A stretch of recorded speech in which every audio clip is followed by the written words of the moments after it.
The call was 4 minutes long. 4 minutes! And then she was standing in her kitchen with a coffee that had gone lukewarm and a case file open on the counter and no idea what to do with either of them. Let me back up. Let me tell you how I got here. My name isn't important. What I do is, I work in family services. I've been doing it for 6 years. I am the person who sits across from families in crisis and helps them figure out what they cannot figure out alone. I help people navigate systems that are designed sometimes to be navigated against them. I find things that aren't being said. That is my literal job. I am paid to notice what people are not telling me. I have a brother. I have spent the last 3 years telling anyone who would listen that my brother is a good person who made bad choices. Property crime, I said. Nonviolent. He made bad choices and now he is paying for them, and when he gets out, I am going to be there. That is what I said. The parole officer's call came in on a Wednesday, middle of the afternoon. I had a case file on the counter, a family, 2 parents mid-separation, 2 kids being used as leverage in the way kids sometimes are, and I had my handwriting in the margins because I had been reading it before my lunch and then kept reading after. The phone rang. I saw it was a number I didn't know and answered the way I answer numbers I don't know when I'm in work mode, which is efficiently, ready to be useful. It was a parole officer, confirming a supervision appointment for my brother. Routine call. I have received these calls before. He calls me sometimes when he can't reach my brother's other contacts. I am listed. I have made myself available. I said yes, I'll pass along the time. And then he said something, a phrase, a legal designation. He said it in the middle of a sentence about conditions of supervision, matter of fact, the way you say things that are to you completely normal. The phrase related to a charge category, not the charge I had been told about for 3 years. I said, "I'm sorry, can you clarify what you mean by that?" He clarified. His voice was patient and slightly confused, not suspicious, just the confusion of someone who has assumed the person on the other end of the phone already knows something. He had no reason not to assume I knew. He was confirming an appointment. He was not delivering news. He had no idea he was delivering anything. I said, "Of course, thank you for the clarification. I'll make sure he knows about the appointment." And I ended the call. Then I stood in my kitchen without moving. I have this thing I do when I am processing something difficult. I count. It started when I was a kid. I used to count ceiling tiles when something was wrong, when I was anxious or scared or couldn't locate the feeling I was having. The count gave me something to do with my brain while the rest of me caught up. I don't always do it consciously. I notice it when I'm already doing it. I was counting conversations. The ones I'd had over 3 years, with colleagues, with friends, with people at my mother's table, with my brother's friends who came to me sometimes, needing reassurance, needing to know he was going to be okay. 11 of those conversations. 11 times I had said, property crime, nonviolent, he made bad choices. 11 times the people I was talking to had looked at me with an expression I had read as sympathy or complicated agreement or the particular tiredness of people who are carrying their own things. 11 times. I got to 11 and stopped counting. My family knew, all of them. My mother, my aunts, my cousin Deanna, who I have talked to on the phone once a week for 3 years. My brother's closest friends who came to the courthouse and sat behind him at the hearings. Every single person who had ever looked me in the eye while I said what I believed about my brother. They all knew. I was the only one who didn't. 3 years earlier. I want to tell you what it was like 3 years earlier, so you understand what I am talking about when I talk about what I lost. My brother is 2 years older than me. We grew up in a house where both our parents worked, and we were left alone together enough to become fluent in each other. He taught me things, how to ride a bike, which I already knew, but he insisted on reteaching me in his way, the proper way. How to read the back of a card hand before you play it. how to get off a bus 3 stops early and walk the rest of the way, because sometimes you need the extra time to think. He is patient. He is funny in a quiet way, not the kind of funny that performs itself, the kind that slips in sideways. He wins things graciously. That is rarer than it sounds. There is a card game our grandmother taught him when he was maybe 10, a complicated thing with specific rules that take a long time to explain and that do not make complete sense until you have played them for several hours. She taught him and he taught me, and we have played it our whole lives. I have tried to teach it to 3 different people, my college roommate, a boyfriend, a friend from work, and failed every time. Not because the game is that hard, because the game is the kind of thing you have to have learned young, have to have put into your hands before your hands knew what they were holding. My roommate got frustrated. The boyfriend thought he understood it and didn't. My work friend gave up after 40 minutes and said it seemed like something you'd have to grow up with. She wasn't wrong. My brother and I played this game through prison visiting room glass for 3 years. We developed a system, holding cards up to show each other, pointing, a shorthand of gestures and expressions for the game's specific decisions. We tried to get the 3rd table from the left, near the window that faces the car park, every visit.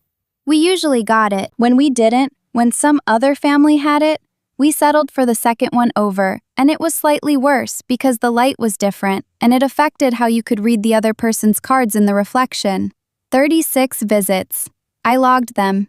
I know the exact number because I kept a small record, not formal, just dates and notes, because it felt important to have something other than memory as evidence of showing up. He won most of the games. He is better at it than I am. He always has been. And he was never, not once, anything other than gracious about it.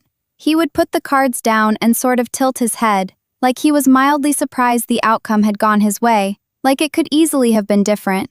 Maybe it felt that way to him. Maybe that was just who he is. On visit 36, 6 months before the phone call, I drove out to the facility on a Saturday morning. The drive takes 40 minutes, and I always listen to the same playlist I made for these drives, music that is just interesting enough to hold my attention without making me feel anything too much. I signed in. I went through the standard procedure. I found the 3rd table, near the window. He looked the same as he always looked. He ages the same way my father did, slowly, without drama. We played cards. He told me about a correspondence course he was taking. I told him about the separation case, without names, without identifying details, just the shape of it. He asked good questions. He always asks good questions. He says, "You care so much. You really care so much about these families. It's important work." And I believe him when he says it, because he is my brother, and I know when he is sincere. He won 2 hands out of 3. He tilted his head. I drove home on the same playlist. I remember thinking, on that drive home, at least this is still intact. Whatever else is hard about this, the visits, the procedures, the way the year count had become a kind of weight I didn't put down. At least this part, the part between him and me, was real and was still mine. That is what I was thinking 6 months before the phone call. So, Wednesday afternoon, case file on the counter, lukewarm coffee, 11 conversations. I know how to look things up. It is part of my job. I am fast at it. I know which databases to use. I know how public records work and where they live. It took me 11 minutes from the end of the phone call to find what I was looking for. I have been asking myself since then why it took me 3 years to look. The answer I keep coming back to is, I wasn't looking. I was told something, and I believed it, and I stopped there because the person who told me was my mother, and the person the information was about was my brother. And I did not apply the same habits to my family that I applied to everything else. I don't know if that's normal. I think it might be normal. I don't know if it being normal makes it okay. What I found in 11 minutes of searching, a discrepancy. Legal language is imprecise. I know this. I work with it every week. Charge categories overlap.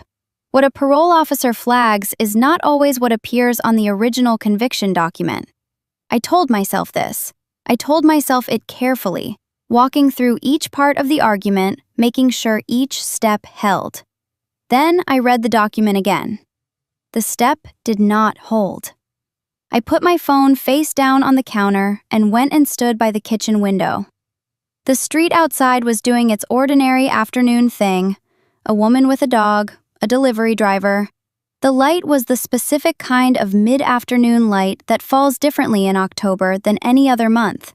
Flatter somehow, less interested in what it lands on. Okay, I thought. Okay.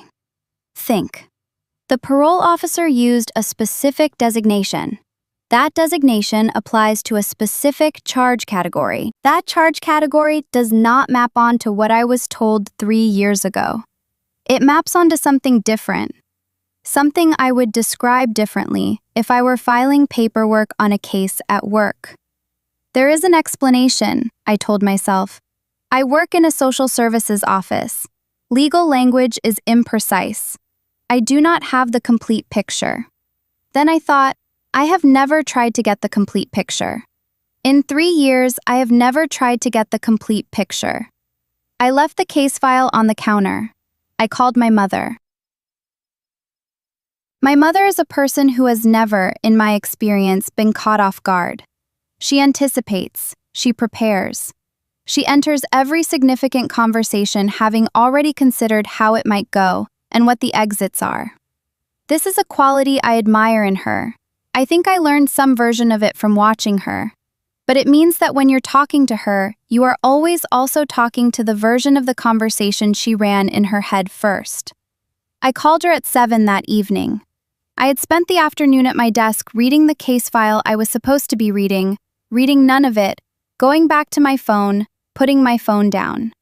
I had called my brother's parole officer back and asked 2 careful questions that I framed as administrative clarifications, and received 2 answers that did not help me believe the explanation I had been trying to build. I called my mother. She answered on the second ring. She said my name the way she always does, with the particular warmth she reserves for me, the one I have been hearing my whole life, and have taken completely for granted until approximately 7 that evening, when I stood in my kitchen and heard it and thought, she has been doing that, while she knew. I asked about the parole officer's call. I mentioned the appointment, the confirmation, the phrase. I said I had been confused by some of the language, and wanted to check that I had the right understanding of the conditions. My mother's answer was 1 beat too smooth. I know what a prepared answer sounds like. I know the rhythm of it, the way someone lands on their words when their words have been thought about beforehand. The tiny absence of searching, the slight fluency where there should be slight hesitation. She is good. She has always been good. But I am better at listening to this than almost anyone I have ever met, and I heard it. I said, "Mom, I looked it up." A silence, not long, but the specific kind of silence that is not the absence of something, it is the presence of a decision being made. She said, "I know." I said, "You knew the whole time." She said, "Yes." 2 words, not relieved when she said them, not guilty exactly, more like someone putting something down that has been heavy for a long time. That is the most accurate thing I can say about it. She said, "I know the way you say it when you have been waiting to say it, when the saying of it is, in some complicated way, a relief, even if what you are saying is not a relief to the person hearing it." We talked for another 20 minutes, the logistics of the conversation, who told her, when she knew, what the plea agreement had contained. Those came out in the 20 minutes. But the 20 minutes started with those 2 words, and every sentence after them was just filling in details I could already see the shape of. I ended the call. I stood in the kitchen for the 3rd time that day. It was 9:30. The coffee was long gone. My brother had not committed property crime without a victim. There was a person, a specific person. The charge I had been told about, the one I had described to 11 different people, was the result of a plea agreement, a reduction. I had a good day. I contributed something useful in a project meeting, and Patricia said, without looking up from her laptop, "Good point." And I went back to my desk feeling fine. That evening, on the 4 blocks between the office and the station, A woman was walking her dog ahead of me, one of those small, solid dogs that moves like it is very committed to being somewhere. And I was behind her and enjoying the brief comedy of the dog's momentum versus her leash management. And then I moved past her and looked up to navigate around a delivery cart on the sidewalk, and he was there. Different side of the street, same direction, green bag, carabiner. I did not look away. I crossed to the other side, wide angle, using the delivery cart as an excuse to shift, and then I was on the opposite sidewalk, and he was on his original side, and I walked to the subway entrance without looking back. I moved to the other side of the street, and then I had a whole conversation with myself on the way home about how that was a completely normal thing to do and meant nothing. I had that conversation a lot. That evening, I scrolled through the note from the beginning. I had not read it in sequence before, I had only added to it. Reading it from the top, I saw what I had not seen, adding one entry at a time. I saw the shape. 17 appearances out of 21 commute days. 2 absences on days I had deviated from my schedule. An evening presence, twice now, on the commercial block between my office and the station. As a list, the entries were meaningless. In sequence, with the gaps marked, they were a pattern I would flag immediately in any dataset I was paid to analyze. It is my job and my nature, and I have never, until 3 weeks ago, understood how exhausting that can be. After work, I drove to the courthouse. I want to say something about the courthouse building itself. I have been in it many times, for hearings, for records requests, for professional reasons. I know the smell of it, that specific institutional smell that is part paper and part disinfectant, and part the particular staleness of air that has been recycled through government-grade HVAC for several decades. I know the sound of it, the way conversations echo slightly in the main hall, the particular click of the security desk's computer. I am not afraid of this building. It is a neutral space to me. It is a place where things are documented. I requested the full case file for my brother's case. I sat in a small room with a photocopied stack of documents, and I read them. The original charge first, then the plea agreement, then the supporting documents, then the victim impact statement. I've read hundreds of victim impact statements in my career. They are part of the work. I help people write them sometimes, sit across from someone who has had something taken from them, and help them find language for what that cost. I know how to read them professionally. I know the structure, the form requirements, how the language gets shaped by the process. I read this one the same way I read them at work, all the way through, twice. Someone wrote it, a specific person. It described what happened and what it cost, and it named the cost in specific terms, and the terms were true. I could feel that they were true, in the way you can feel when someone is describing something that actually happened to them. There is a texture to that kind of testimony. It does not read like something assembled. It reads like something endured. I put it face down on the table. The fluorescent lights in that room made a sound I had not noticed when I came in. I did not go back to the courthouse that evening. I drove to my mother's house. She was in the kitchen. The kitchen smells like everything her kitchen has always smelled like. Garlic and the specific fabric softener she has used my whole life, and something underlying it all that is just hers. Just the smell of that kitchen, something I have no other name for.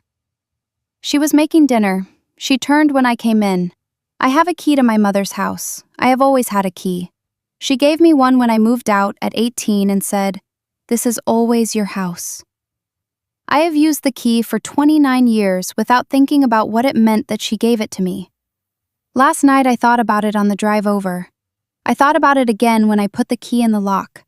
I sat down at the table where every significant conversation in our family has happened. The chair she always sits in, the one that has been hers since before I can remember, the one slightly set back from the others, slightly angled toward the room. She came and sat in it. I said, "Tell me who else knew." She put down what she was holding. She sat down. She listed them.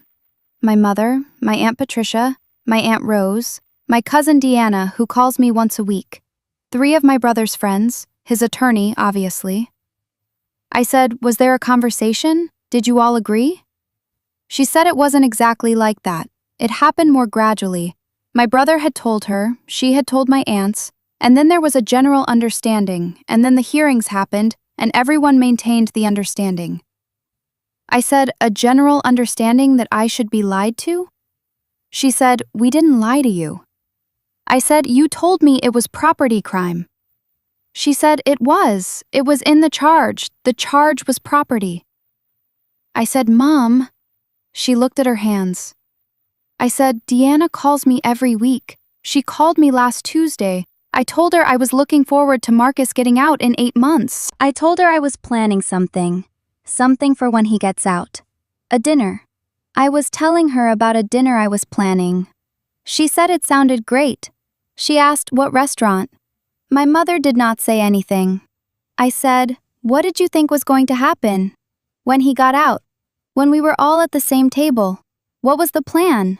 She said, I thought he would tell you himself. He said he was going to tell you himself. I said, before or after the dinner? She said my name. I said, you thought I would take it harder. That's what you said last night. You thought I would take it harder than the rest of you. She said yes. I said, you thought caring meant I couldn't know the truth.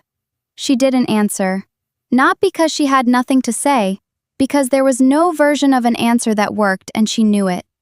The kitchen smelled the same as it always smells. That is the thing I kept noticing. Everything looked the same and smelled the same, and the chair she always sits in was the chair she always sits in. Nothing in that kitchen had changed except my understanding of every conversation I had ever had in it.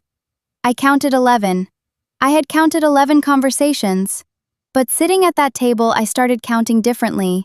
Not just the conversations with people outside my family, but the ones inside it. The Sunday dinners where my mother asked how Marcus seemed to me, whether he seemed okay, whether I thought the visits were helping.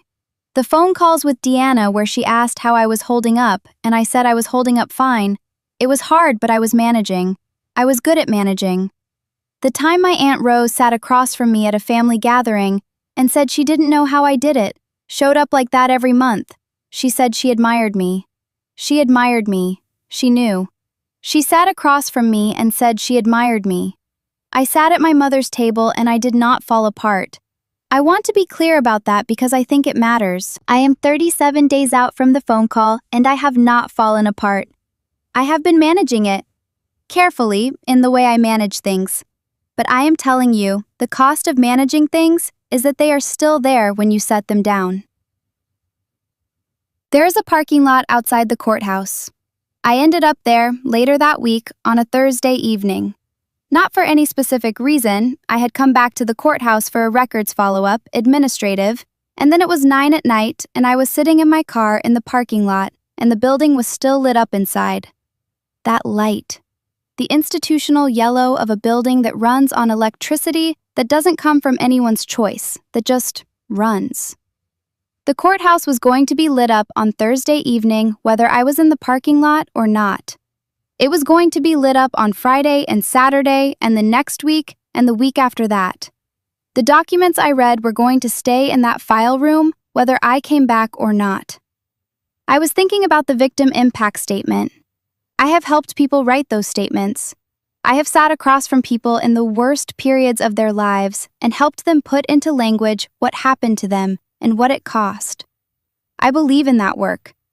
I believe in the capacity of documented testimony to do something real, to make a reality visible that would otherwise be invisible or minimized or smoothed over by other people's more convenient versions.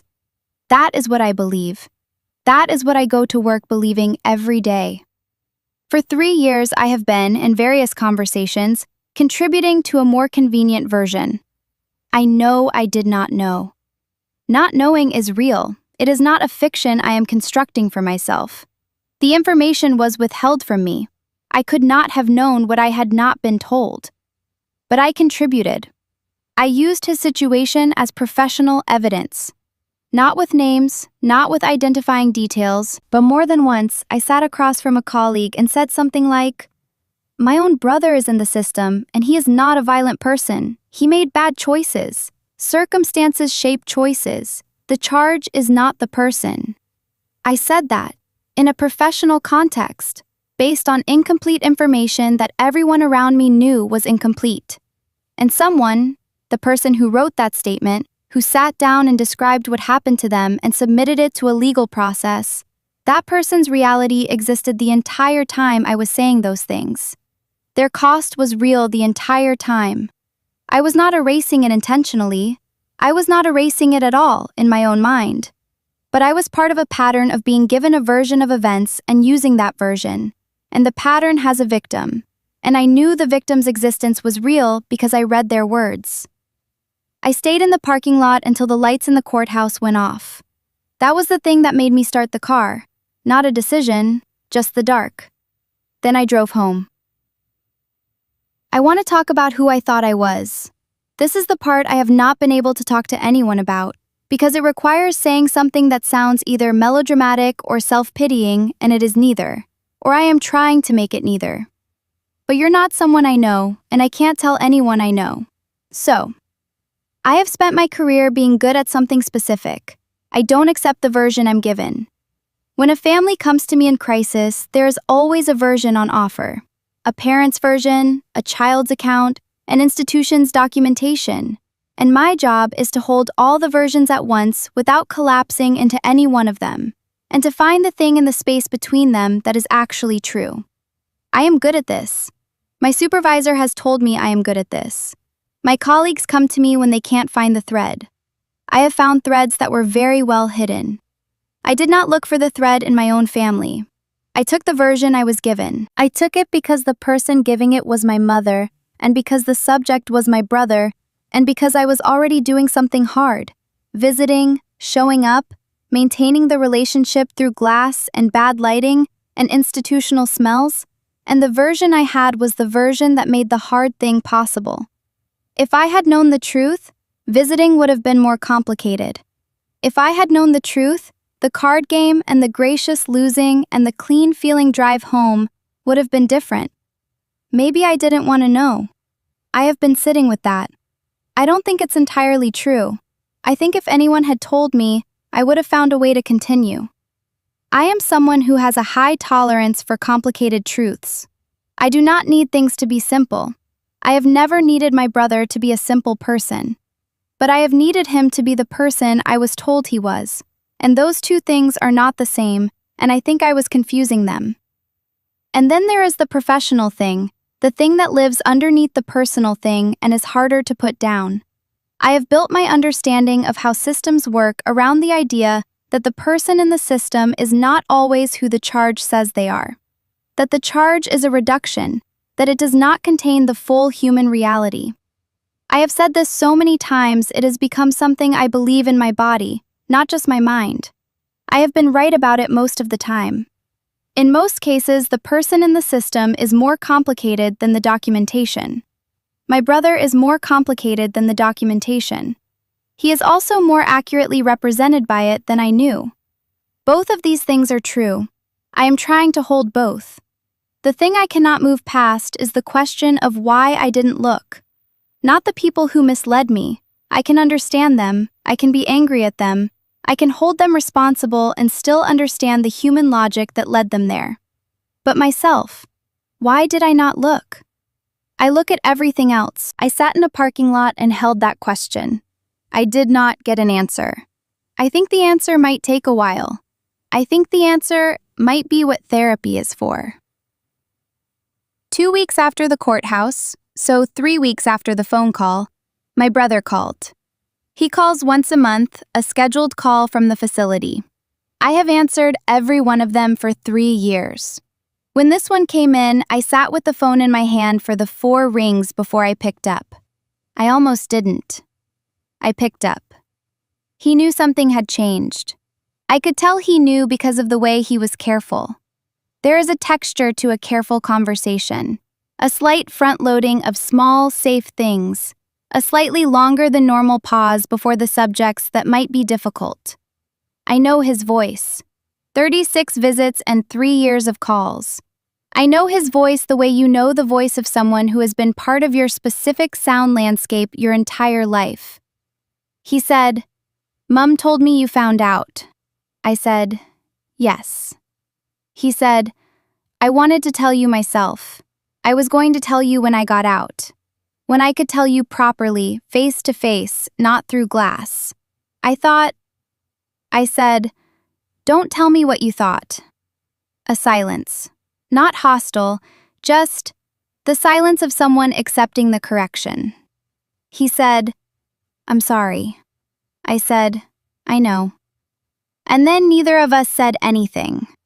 That sounds like it would be unbearable, that silence, but it wasn't. It was the kind of silence that has always existed between us, the one we've always been able to sit in without needing to fill it. I sat in it and felt the weight of everything it was carrying now, and also, underneath that, the specific grief of it, that the silence was still ours, that he was still my brother across the gap of it. I don't know what to do with that. The call ended the way our calls always end: logistics, dates, a goodbye. He said, "I love you." He says that at the end of every call. I said it back, and I meant it, and I have no idea what that means, or whether meaning it makes anything better or worse, or simply true. He was managing something during that call. I could hear it, the management, something careful in how he held himself together across the phone. I know what it costs, that kind of holding. I am doing it myself. I am not ready to care about what it costs him. I think I will be, eventually. I am not yet. There is a deck of cards on my bookshelf. I keep it there because years ago I decided I was going to practice the game on my own, in the evenings, just running through the hands to get better. I never actually did it. The cards sat there as an intention I kept meaning to act on, and never did. Because you cannot really play the game alone. It requires two hands playing against each other, and the whole point of the game is reading the other player, the way they hold their cards, the tells they develop and try to hide, and eventually stop hiding because you know each other too well. A few days after the courthouse, I came home from work and the deck was just there, on the shelf, visible from across the room. I stood in front of it for a while. I didn't touch it. I walked past it and made dinner, and watched something on my laptop and eventually went to bed. In the morning it was still there, obviously, because a deck of cards does not move on its own. I have been walking past it every day. I don't know what to do with it. I don't know if we play again, at the third table near the window, with our system, with the shorthand we developed over 36 visits. I don't know if I go back. I don't know what I want from a conversation I'm not ready to have. I know he wins graciously. I have always known that. I know it means something that he does. I am trying to figure out what it means now. Here is what I have established in the last 3 weeks, in the way I establish things for cases at work. Document by document, source by source. Things I know are true, as opposed to things I have been told. My brother committed a crime with a specific victim. The victim's family accepted a plea deal. The reduced charge was property crime, and it was, technically, accurate. There was a property component. Everyone involved in the legal proceedings knew what was behind the reduction. Every member of my family who attended the proceedings knew. My family decided, collectively, not to tell me. My brother knew they had not told me. He knew for 3 years. He says he was going to tell me himself. I cannot assess whether this is true. 11 conversations. 11 times I said what I believed to people who knew what I believed was incomplete. Those conversations happened. I cannot unhappen them. The people I had them with, some of them colleagues, some of them friends, who have now also spent 3 years with the property crime version, I do not know yet what I do about that. The victim impact statement is a public document. It will remain a public document. The person who wrote it will continue to exist, outside this story, with what happened to them. I cannot do anything with that except hold it and understand what I was a small, unintentional part of, even without knowing. My mother called me yesterday. She didn't say much. She said she was thinking about me and she hoped I was okay. I said I was working on it. She said, "I know I should have told you." I said, "Yes." She said she was sorry. I said I heard her, and I would call her back when I was ready. She said she understood, and she loved me, and she would be here. I don't know when I call her back. I don't know what I say. I know she loves me. I know she made a decision that assumed I needed to be managed rather than trusted. Both of these things are true at the same time, and I am still figuring out how to hold them together. My aunts have not called. Deanna has not called. I think they are waiting for a cue about what I need, and I think the cue is not coming yet, because I don't know yet what I need. I could not sleep for most of the second week. I am sleeping now, not well, but functionally, enough to get to work and do the work correctly. I have not told anyone at work. My supervisor asked if I was okay on the third day because I am apparently less opaque than I think I am, and I said I had a family situation I was working through. She said, "Let me know if you need anything." I said I would. I will not, probably, but it was kind of her to say. I have a friend, her name is Jo. She has been my friend since university. She has heard the property crime version more times than I can count. She is someone I call when things are wrong. I have not called her. I pick up my phone and I open her name and I think, Jo knows the version. The version is how she understands my brother. If I tell Jo the truth, I am not only telling her about Marcus, I am also telling her that the story she has been told for 3 years was wrong, and the person who was telling it was me. That is a different kind of conversation, and I do not know how to begin it. I am aware that this is isolating. I am aware that I am handling something too big for one person to handle alone by keeping it to one person, who is me. I am aware of this the way I am aware of a lot of things right now. Intellectually, from a slight distance, watching myself do the thing I know is not optimal. I have been thinking about therapy for 2 years.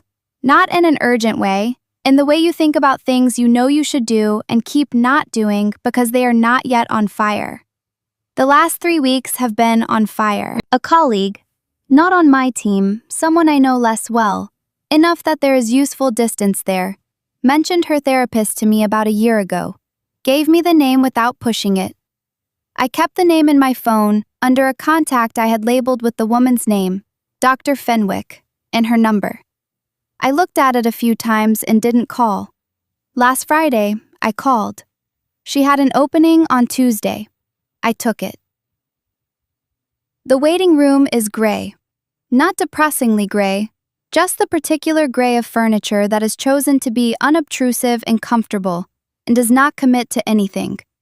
There is a plant in the corner that is obviously well cared for. Someone waters it, trims it, thinks about whether it is getting enough light. There is a low table with magazines that I am not going to pick up. There is a window that looks out onto a narrow alley between buildings, and beyond that, a slice of street. I have been sitting here for 7 minutes. My appointment is at 2. It is 1:53. I have the deck of cards in my bag. I don't know why I brought it. I was packing my bag this morning and the deck was on the shelf, and I picked it up and put it in my bag without deciding to. It's there now, underneath my wallet and my work badge and the case file I brought home last night to read on the bus. I don't have an ending for this yet. That's the honest answer. I have 37 days of new information and a parking lot and a phone call I am not ready to think about without my chest doing something complicated. And I have a mother who loves me and made a decision about my reality without me. And I have a brother across a pane of glass who wins things graciously and will tell me, one day, in whatever language he can find, what he wants me to understand about what happened. I don't know if I will be ready to listen. I think I will eventually be ready. I think eventually is not now. I think about the person who wrote that statement. I think about them a lot. Not in a way where I can do something useful with the thinking. There is no useful action available to me. The process has run its course. The sentence is being served. I just think about them the way you think about someone whose reality you now know about and cannot unknow. I hold it. I do not know yet what to do with the holding except to keep doing it and see what it turns into. I am good at my job. I still believe I am good at my job. I believe I can be good at it and also have been wrong, simultaneously. And that understanding how I was wrong might make me better rather than worse at the thing I have spent my career doing. I am telling myself this. Some days I believe it more than others. Today, in this waiting room, I believe it about 60%. That feels like progress from the first week when I believed it about 15%. I have the card game in my bag. I have not taken it out. I'm thinking about the third table from the left, near the window that faces the car park. I'm thinking about the drive, 40 minutes, the playlist. I'm thinking about what it means that when I imagined going back, and I have imagined it in the last 3 weeks more than I expected to. The thing I imagined was the specific sound of the visiting room, the specific quality of his voice across the glass, the way he tilts his head when he wins. I don't know what that means. I know it means something. My name will be called in a few minutes. I will go in and sit down, and a person who does not know my family and has no stake in which version of this I tell will look at me and say, "So, what brings you in today?" And I will start talking.